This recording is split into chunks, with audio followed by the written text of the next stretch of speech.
Asesinatos en República Dominicana, mujeres impunes, hombres condenados.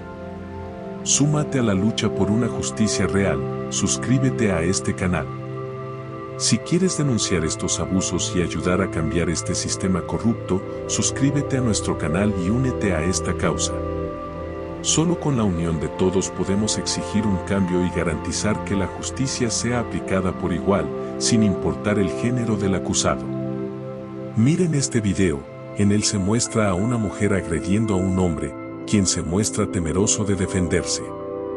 Esto no es cuestión de justificar la violencia, sino de señalar una realidad preocupante. Se observa una tendencia a minimizar los actos violentos cometidos por mujeres bajo la creencia de que la justicia siempre es indulgente con ellas. La verdadera igualdad no consiste en tratar de igualar sanciones de forma errónea, sino en asegurar que cualquier agresión, sin importar quién la cometa, sea sancionada de manera justa y equitativa. Es necesario abandonar ideas jerárquicas y prejuicios que minimizan la violencia, porque tanto mujeres como hombres merecen respeto y deben rendir cuentas ante la ley. En la República Dominicana, la aplicación de la justicia ha mostrado un patrón de parcialidad en el que los hombres son condenados con mayor severidad, mientras que muchas mujeres involucradas en delitos graves quedan en libertad o reciben sanciones mínimas. Esta situación ha generado una evidente desigualdad en el sistema judicial, donde se percibe que la ley solo castiga a los hombres, mientras que las mujeres, incluso cuando son autoras intelectuales o materiales de crímenes, logran evadir la justicia. A continuación, se presentan algunos casos concretos que reflejan esta realidad. Caso del taxista de Moca. Alfred Joel Fernández fue víctima de un atraco donde participó Clara Inés Sánchez, Clery.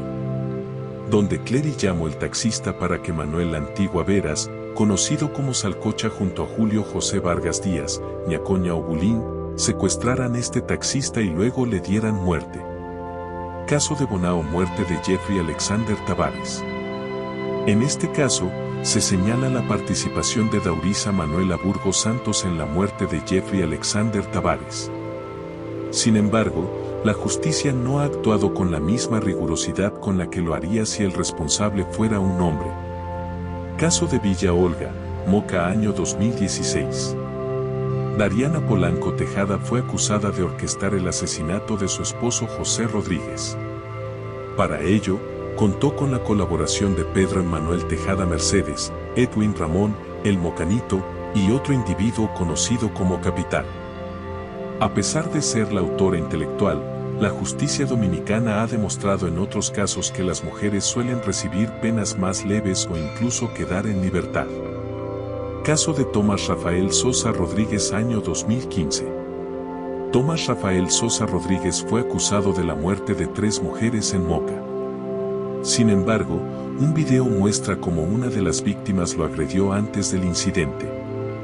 Aún así, fue condenado inicialmente a 20 años de prisión y en la corte le aumentaron la pena a 30 años sin respetar su derecho a la defensa, lo que evidencia una violación de sus derechos procesales. Caso de Jennifer Joaquín de Van Tinteren. Según la acusación, Jennifer Joaquín de Van Tinteren fue la autora intelectual de un asesinato, proporcionando información confidencial y dinero a los ejecutores. Sin embargo, la justicia ha sido menos rigurosa con ella que con los hombres involucrados en el crimen, lo que refuerza la idea de que las mujeres reciben un trato más indulgente. Estos casos son solo ejemplos de una larga lista donde mujeres han sido responsables de crímenes graves y, sin embargo, la justicia las ha tratado con indulgencia o impunidad. Esta desigualdad en la aplicación de la ley solo fomenta más violencia, ya que crea un ambiente donde algunas mujeres se sienten protegidas para cometer delitos sin miedo a ser castigadas. La justicia debe ser aplicada de manera equitativa, sin importar el género del acusado. Si no se castigan de manera justa los crímenes cometidos por mujeres, se seguirá promoviendo un sistema donde los hombres son los únicos castigados y las mujeres quedan exentas de responsabilidad.